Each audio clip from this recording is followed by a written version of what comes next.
for tuning in. 5 minutes after 10 o'clock. Nice looking Thursday. You know, I got this job in radio because I was working in music. And radio is, what you wanted to get your music to back in those days, right? You wanted your music, your records to be played on radio. Right.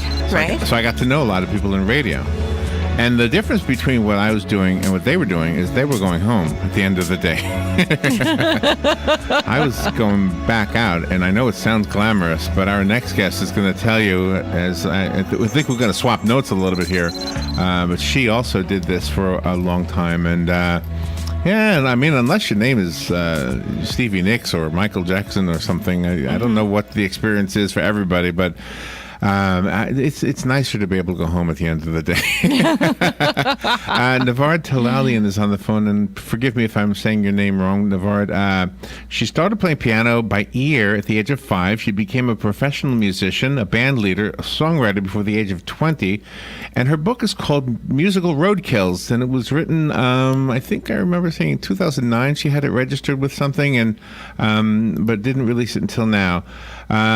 This is the subtitle is Musical Roadkills is the title, and other tales, some with morals, some without, including the author's relationship with Joey Ramone, right? Right, exactly. Am I saying all that right? Yep. Nevard Tellalian, good morning, Nevard. How you doing? Are you there? Nevard? Oh, there she is. Nevard, are you there? I am. I'm here. Boy, you didn't hear my whole intro. I gave you a nice intro there. How you doing? Oh, do it again. Where are you? Where are you calling from? I'm in Vero Beach. Oh, okay. Well, thank you for being Right on. down the street. So what you didn't hear in the intro is that you and I kind of have a similar. No, not. I didn't have a relationship with Joey Ramone, but we had some. Oh, yeah. But I also did music for a long time. Working the whole road thing, and never became famous at it though. Well, no, not many do. So tell me about the book is called Musical Roadkills, and I know that the book was written a long time ago. Explain why it's being released now. It was written in 2009. I know that only because I registered with the Writers Guild East. I don't know why. Certainly not a... It's got no chance of being a movie. And then I put it away because I was kind of sick of it. And I'd written it all in the course of 3 months. I just made myself just 18 hours a day, 24/7. I knew if I even put it down for a second, there's no way I'd ever go back to it. Right. But in 2010, I married a guy from the UK, and he had never been outside of that country. He was a darling. His name was Jeremy Dennis, and he wasn't even here a year when he was diagnosed with a very aggressive cancer. Oh my gosh. So the next, 2.5 years were spent, I'm sure you can imagine, and he finally passed away. About almost 3 years ago. Oh wow! Okay, I'm so sorry. Yeah, it was a big bummer. And before him, there was Joey Ramone, and he did the same thing. Yeah. Darn it! Oh God. Yeah, I have good luck, huh? So did you call Gerard? Did you call him Jeff? Yeah, that's his real name, Jeff Ross Hyman. Oh, okay. And I hated Joey Ramone because I thought the name Joey sounded like a sitcom teen, I don't know. So I didn't call. Yeah. So tell me about the begin. Let me ask you about the beginnings of your music. I mean, it says in your notes here that you started playing piano when you were very young, like 5 years old. By ear. Yeah. By ear, which is hard because the keys must have been really hard on the temples of your head. That's right. And I think the first song I ever learned on piano was the St. James Infirmary. There's a cheerful tune for a tot. How does that go? I don't know. How does that go? Go down the St. James Infirmary, see my baby there. He was all laid out on a stretcher. I don't remember. Oh, no. wow. I don't know that one. That's Okay. horrible. And so where did you grow up? Where was your early years? Where did you spend your time? I grew up in Connecticut. Oh, okay. But my mama was from Mississippi. So she passed all the blues on to me. Oh, okay. Yeah, she grew up in Bogachito, Mississippi, about an hour outside New Orleans. Okay. And So, so, yeah. and so that was your musical influences, the sound of New Orleans? That, and my dad was an Armenian, so Okay. the Middle Eastern Armenian, I don't know. So when All sorts of things. so when the guidance counselor called you down in 7th grade or whatever, and said, "What do you want to Yeah. What do you want to do for a living?" What did you say? I didn't know at that point. I went to the University of Bridgeport for 3 years, and then I dropped out. I said, "Oh, screw this." Yeah. Well, you had Sorry. such a creative side. I mean, gosh, music just seemed to be flowing through your blood, and Yeah. and you were a band leader. What kind of band did you lead? A very childish one. No, actually, yeah, they were kind. I don't know. I had a few lineups. It was like babysitting. Oh, Yeah, they're pretty unruly. What were you? What was your role in the band? Were you the singer? I was the singer. I played piano, guitar, and really bad blues harp. Yeah, you wouldn't call me Little Walter. You know the weirdest thing I've ever seen? I remember playing the Cambridge River Festival for a few years, and on the bill they had the Cambridge Harmonica Orchestra. Doesn't that sound crazy? That sounds good. Yeah.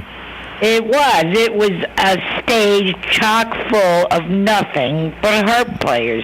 Can you imagine? Oh, man. Every single one of them wanted to solo, and they did. Well, How many notes are on the little harp? Not that many. I don't care how much you bend. Oh my God! well, it was crazy. let me see. I want to share thoughts with you on the harmonica. Everybody can play the harmonica, but very few actually play it well. Yes. Yeah. That's right. Right. And I'm one of the many that don't. Well, like you listen to Stevie Wonder and you say, okay, now he can play the harmonica. Yes.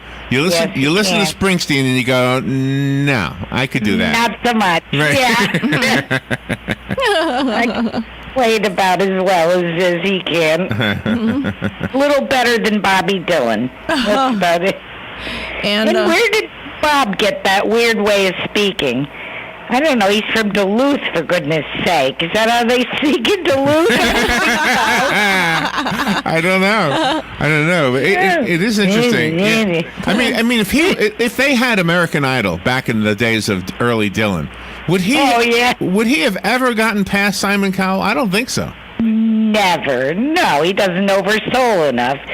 No, he never would have made it. oh, yeah, but you've lasted for 3 decades. Gosh, and you sure went through I the know. different music changes from the 70s through the 90s. Yeah, it started when I started out. There was still disco, and then it quickly went over to you could see a lot of cowboy hats in Brooklyn on men, which wasn't appetizing. And then it just, I don't know. So okay, so let's say there's a 17-year-old young girl, and she says, "Oh my gosh, Nevard, I want to be a musician. I want to be on the road." What do you tell her? Oh man, you have to make sure that it's. Oh God, a love you can't live without. Really, That's interesting. have to. Interesting answer. Your dad had an interesting history. You had told us that he was involved with the Nuremberg trials. Yeah, Really? he collected all the visual evidence, against the Nazis. Oh wow. And he was the son of the first genocide of the 20th century, which is pretty incredible. The Ottoman Empire Wow. killed off more than 2 million Armenians, and I don't know how many Greeks. Yeah.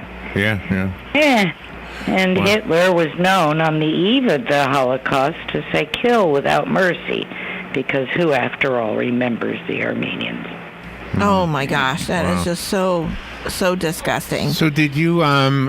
Let's see. How do I ask this question? Did you can I find your music online somewhere? Where is it out there? Yeah. Yeah.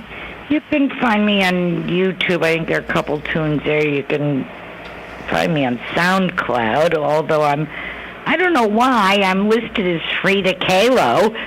Oh. What? I don't know. Yeah. Why? Really. And you really don't know why?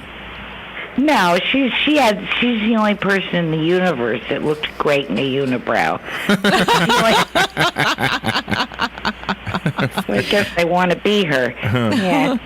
You share stories about different, you call them flirtations and hanky-panky. How do you react to the hashtag #MeToo movement?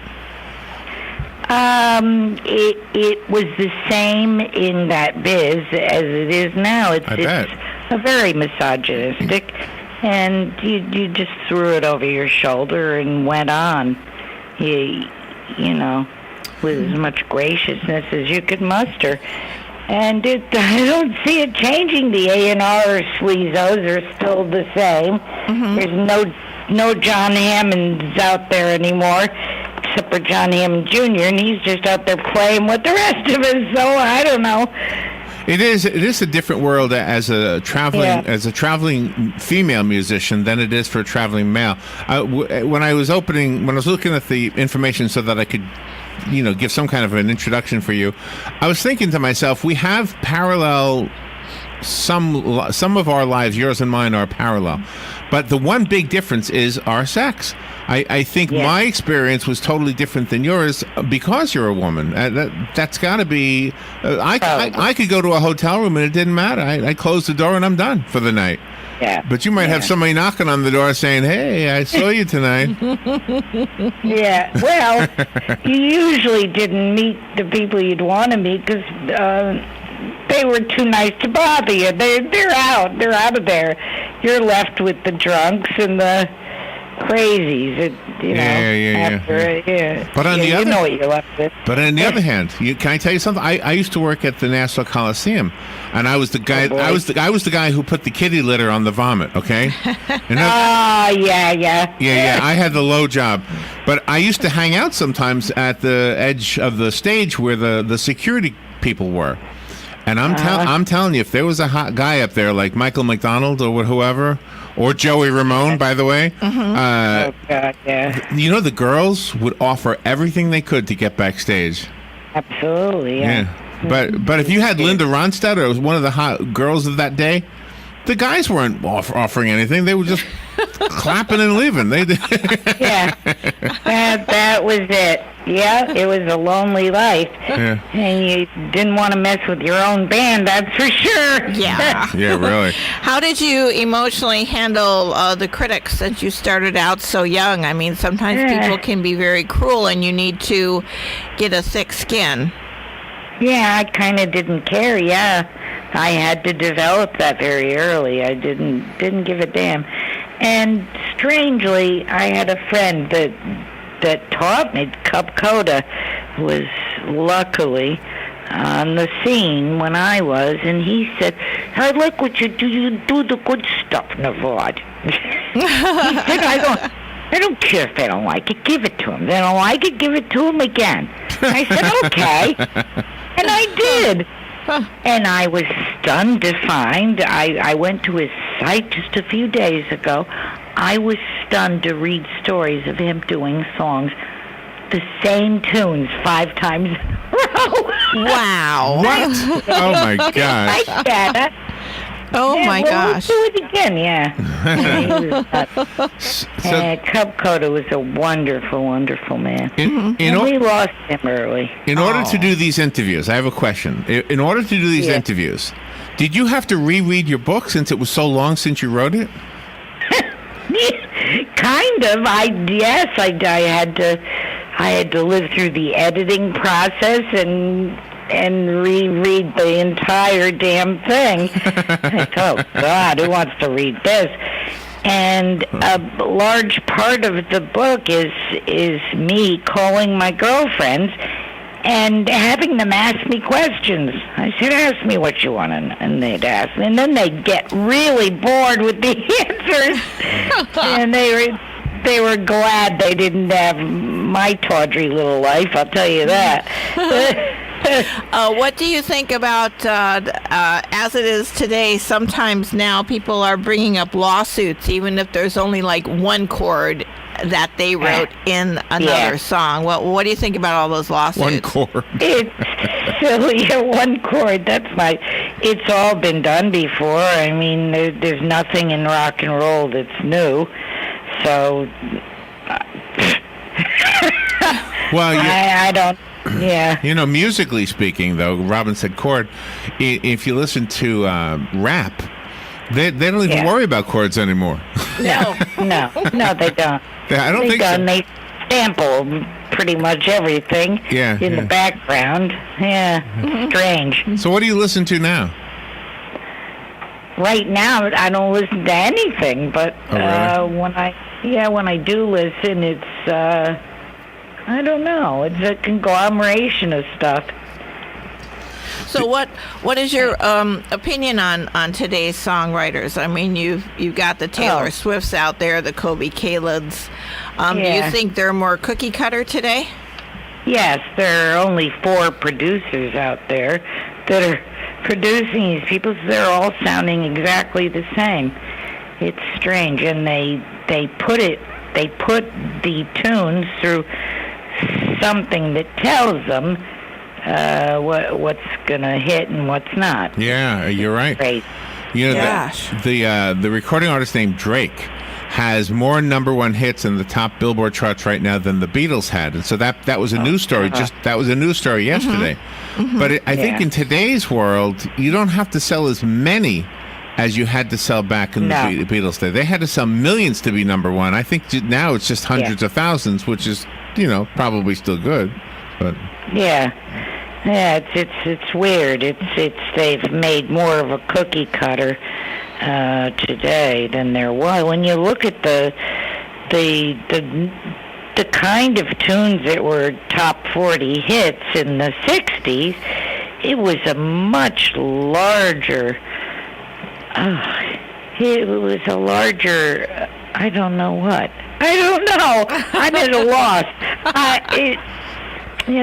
Today it's all kind of the same. So did you ever play with the Ramones? No, and you're not going to believe this. I never went out to see them ever. Oh my! And is there a reason for that? Yeah, Jeff was Joey Ramone. He was very secretive. And I didn't know until years after he died. I had an old friend that knew him, and he told me. I guess this is public knowledge now, so I'm not afraid of saying it. He had a girlfriend. His very first girlfriend was stolen by his guitar player. Oh. And in a very sleazy way. And that guy was pretty nasty to him. Oh, that's horrible. Absolutely horrible. You have to have the trust of your fellow band members to be able to have a good working relationship and put forth the best music possible to your fans. I should think so. That one would hope so, but look at there's so many bands that hate each other. I don't know. And I had a girlfriend that said, I don't know, they hated each other. So what kind of integrities? And I said, you know what? Chaos off stage and perfection on. That's it. If the whole is greater than the parts, that's all that matters, really. Do your friends call you Vardsy? Yeah. My family does. My Mississippi kin call me Lavoward. Do you like all of the social media outlets now that music can be played on, like Spotify and iTunes and things like that? I know. I don't know. I have no idea. I like it. I don't like it. I don't know. I guess it's good. Yeah, because I think Taylor Swift wanted all of her stuff off of Spotify, and then her fans got mad. And yeah. Hey, can I ask you a question? I found a video from you, "Hit in the Heart." Oh yeah, that's about a girl I knew that was murdered by her boyfriend. She was stabbed to death. Oh my gosh! Can I play a little bit of it for the listeners? Are the words okay? Sure. Are the words okay for radio? Yeah. Okay, let me hear. You should be able to hear it too. When did you record this? Oh God, a long time ago. Okay. 93 maybe. So the picture on the video, that's the girl you're singing about? Oh, that's me. Oh, that's you in the shower? Yeah, yep. Oh, okay. Oh, God, I have a naked picture, don't I? Yeah, you do. Oh, goodness me. Well, you can't really see. Oh, no, but you look good. can't. Don't worry. You look good. Here, Geez. Listen to you. Oh, that sounds awesome. Wow, I'm a fan. I love that. Oh, God. I love that. So do you still record it all? No, I haven't. I should, because those are all done with drum machines. God, I hate drum machines. Oh, my. Yeah, but it has that sound of those years, so that's yeah. Good. Yeah. I like the fact that half of the proceeds of your book are going to the Lymphoma Research Foundation. Yes, and the other half is going to the Robert Nagurney Institute.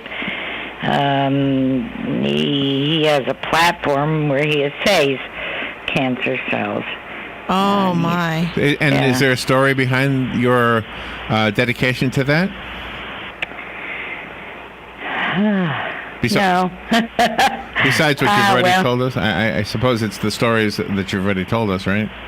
Yeah. Let's see. So is all the proceeds. So do you have a keyboard near you right now? Yeah, I do, but it's not pulled out. Why? I was looking for some wrap up music because we're almost at the end of this thing. I would have gotten it out. I'm sorry. Oh man.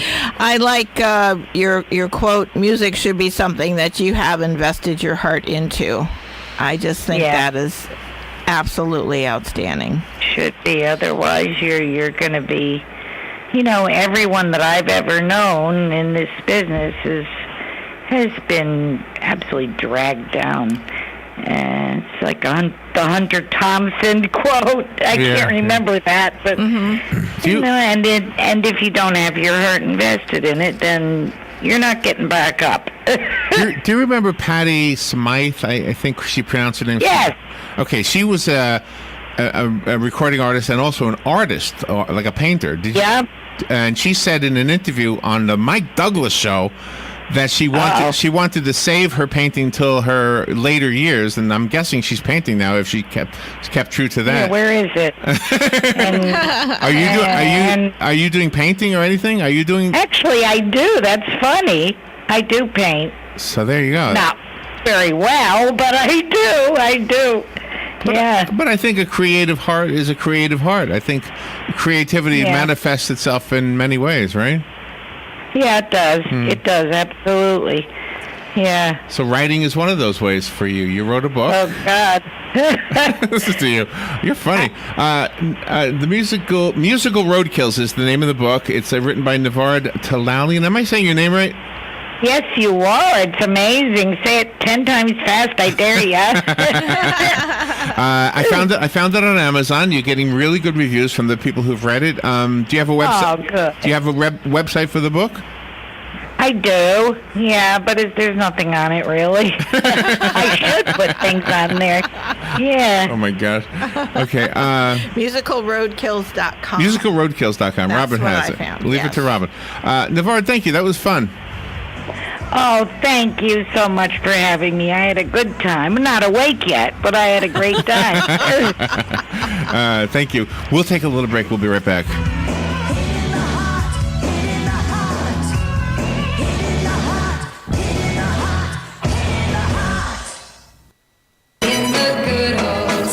Summertime. It takes you back, doesn't it? Makes you think and remember? What did you do in the summertime when you were a kid? At Palm Garden of Ocala, we see folks who are young at heart, but their bodies are giving them a tough time. Our goal for every guest we serve is to bring them to their highest level of independence. Come visit us soon. We're located on the corner of Southwest 27th Avenue and 34th Street. And when you're in the hospital, ask for Palm Garden by name. Here is your 1-minute news brief. Ocala police have arrested 3 teens after an armed robbery.